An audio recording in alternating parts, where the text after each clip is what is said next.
Praise the lord. ఈరోజు దేవుని వాగ్దానము ద్వితీయోపదేశకాండము 3వ అధ్యాయము 22వ వచనము.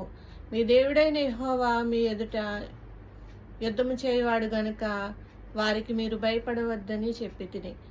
అంటే ఈ యొక్క వాక్య ధ్యానంలో మనం తెలుసుకుంటున్నాము, మీ దేవుడైన యెహోవా నీ కొరకు యుద్ధం చేయవాడే అన్నాడు. కొన్నిసార్లు మన జీవితాల్లో ఎన్నో ప్రతికూల పరిస్థితులు ఎదురయ్యే పరిస్థితులు వస్తూ ఉంటాయి. కానీ మనం ఎదుర్కొనే శక్తిని దేవుడిస్తానని చెప్తున్నాడు.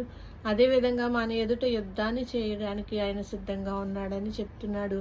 మనకి ఏదైనా మన యొక్క వ్యాధి బాధల్లో కానివ్వండి, కుటుంబ పరిస్థితుల్లో కానివ్వండి, ఎవరైనా మనకి లేదంటే యొక్క లోకంలో మనం నివసిస్తున్న ప్రదేశంలో మనకి ఎవరైనా ఎదురైన యుద్ధాలన్నింటినో కూడా దేవుడు మన ఎదుట యుద్ధం చేయనన్న దేవాది దేవునికి ఉదయకాల సమయంలో మన జీవితాల్లో ఆయన అద్భుత